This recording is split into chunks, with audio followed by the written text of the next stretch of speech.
Desa Kalisogo selalu diselimuti kabut tipis saat malam tiba, seakan menyembunyikan sesuatu yang tak ingin dilihat manusia. Di rumah kayu tua di ujung desa, tinggal seorang gadis bernama Rara bersama neneknya, Mbah Surti. Rumah itu penuh dengan barang-barang lama yang diwariskan turun-temurun, lemari kayu berukir, kendi tanah liat, dan di sudut ruang tamu, ada sebuah bantal bulat berwarna merah darah yang selalu diletakkan di atas tikar pandan. Tidak pernah dipindahkan, tidak pernah dicuci. Suatu malam, Rara baru pulang dari latihan paduan suara di balai desa. Wajahnya basah keringat, rambutnya acak-acakan. Ia menjatuhkan tasnya di lantai dan merebahkan tubuh di dekat bantal merah itu. "Ra," suara Mbah Surti terdengar lirih dari dapur.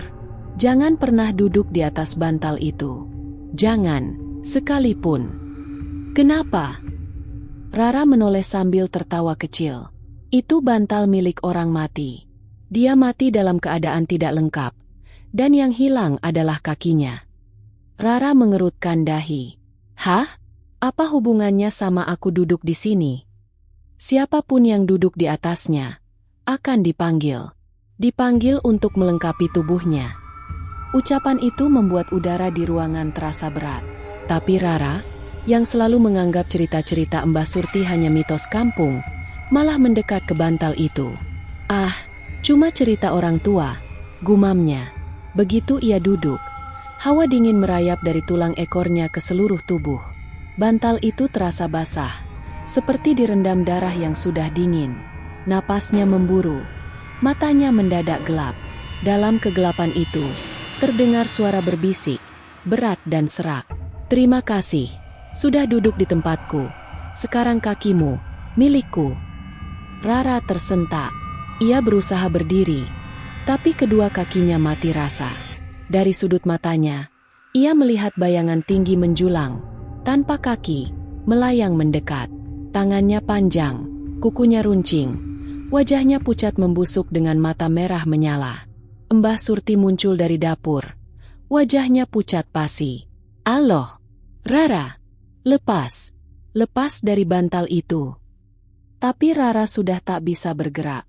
Tubuhnya terpaku, matanya membelalak, dan dari bawah bantal, dua tangan kurus mulai meraih kakinya, menariknya perlahan ke dalam bantal. Rara terbangun di kamarnya dengan tubuh basah oleh keringat. Ia tidak ingat bagaimana bisa berada di tempat tidur. Yang terakhir ia ingat hanyalah bayangan tinggi tanpa kaki dan suara berat yang memanggil namanya. Di luar, fajar belum sepenuhnya menyingsing. Ayam-ayam desa baru saja berkokok, tapi suasana rumah terasa aneh, sepi, seolah seluruh suara di luar teredam. Rara mencoba bangkit, namun nyeri tajam menyambar dari lututnya hingga ke telapak kaki. Ia terjatuh kembali di ranjang. "Embok," panggilnya.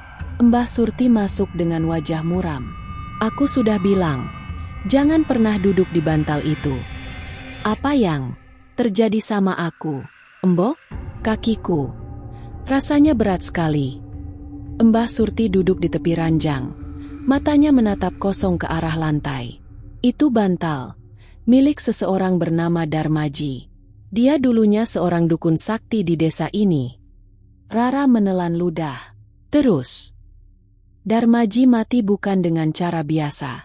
Dia dibunuh warga karena dituduh mencuri kaki anak kecil untuk dijadikan tumbal pesugihan. Waktu dia dibakar hidup-hidup, tubuhnya habis, tapi kakinya tak pernah ditemukan. Katanya, sebelum api membakar, dia berteriak, 'Siapapun yang duduk di tempatku akan mengembalikan kakiku.'" Rara merasa darahnya membeku. "Tempatnya? Maksud Embok, bantal itu?" "Ya, bantal itu dibuat dari kain kafan yang tidak terbakar. Entah bagaimana, setiap yang duduk di atasnya akan kehilangan kekuatan di kakinya sedikit demi sedikit, sampai mereka lumpuh, lalu hilang, seperti Darmaji mengambilnya." Suara langkah terdengar dari ruang tamu, padahal pintu depan terkunci rapat. Langkah itu pelan, namun jelas menyeret, seperti orang berjalan tanpa kaki. Rara dan Mbah Surti saling menatap. Napas mereka tercekat. "Embok, itu." "Jangan bersuara. bisik Mbah Surti sambil meraih tasbih di tangannya. Kalau dia tahu kau sudah jadi miliknya, dia akan datang malam ini. Namun suara langkah itu berhenti tepat di depan pintu kamar Rara. Bau anyir darah menyelinap masuk, dan dari celah bawah pintu, terlihat bayangan sepasang tangan panjang meraba lantai. Suasana kamar Rara membeku. Mbah Surti duduk di lantai sambil menggenggam tasbih. Bibirnya komat kamit membaca doa. Rara hanya bisa menatap pintu dengan mata membelalak. Jantungnya berdegup begitu kencang hingga terasa di telinga. Bayangan tangan panjang di bawah pintu itu bergerak pelan, seperti mencari-cari sesuatu. Bau anyir darah semakin menusuk. Lalu terdengar suara serak itu lagi, lebih jelas, lebih dekat. Rara, keluarkan kakimu. Aku ingin melihatnya. Rara menutup mulutnya dengan tangan agar tidak menjerit.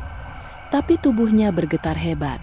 Rasa nyeri di kakinya semakin menjadi-jadi, seperti ada paku-paku panas yang menusuk dari dalam tulang. Tiba-tiba, gedubrak, pintu kamar bergetar keras, seperti didorong dari luar. Mbah Surti berdiri dan meraih sebuah kendi tanah liat yang tersimpan di sudut ruangan. Kendi itu terlihat tua, warnanya kehitaman, dan dari mulutnya keluar asap tipis. Ini satu-satunya cara menahannya, bisik Mbah Surti sambil menaruh kendi itu tepat di depan pintu. Suara dari luar berubah menjadi geraman, lalu diikuti bunyi cakaran panjang di daun pintu. Rara melihat jelas, dari celah bawah pintu, tangan itu mulai meleleh seperti lilin, tapi masih berusaha meraih ke arahnya. "Embok, dia nggak pergi," seru Rara dengan suara pecah. "Dia nggak akan pergi sebelum dapat kakimu, Rah." Dan kendi ini cuma bisa menahannya sampai subuh. Ketika adzan subuh mulai terdengar dari surau kecil di ujung desa, suara langkah menyeret itu perlahan menjauh. Bau anyir pun menghilang. Rara mengira semua sudah berakhir. Namun saat ia mencoba menggerakkan kakinya, pergelangan kakinya terasa dingin dan membiru. Mbah Surti memandang dengan wajah ngeri. "Ra, kutukannya sudah mulai bekerja. Kalau kita nggak hentikan ini, sebelum malam ketiga, kakimu akan hilang." Rara menelan ludah. "Hilang? Kemana, Embok?"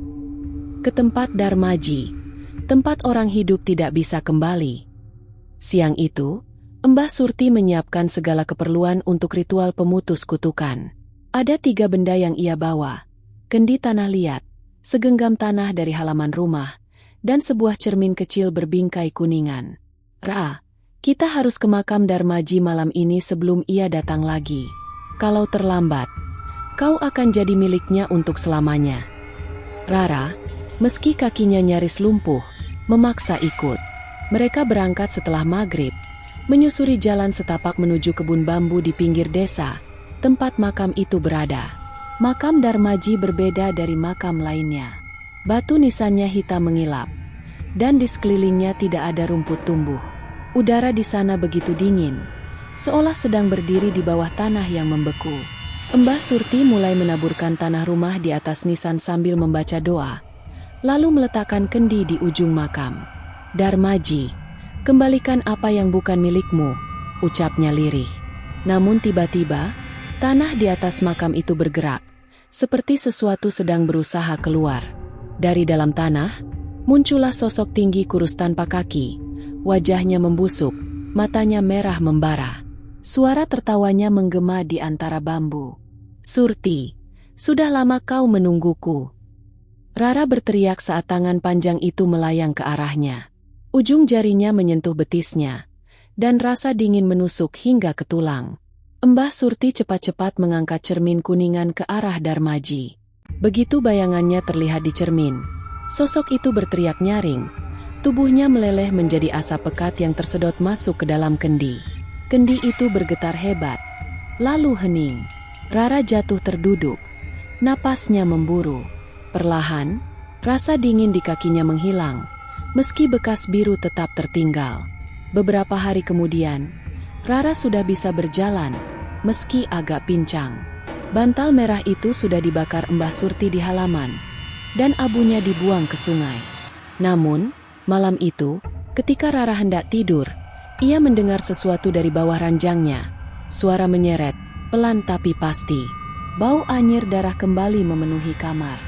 Lalu, dari kegelapan di bawah tempat tidur, muncul sepasang tangan panjang yang ia kenal, tangan Darmaji. "Bantal, bisa kau bakar, tapi aku masih ingin kakimu." Rara menjerit, dan layar pun gelap.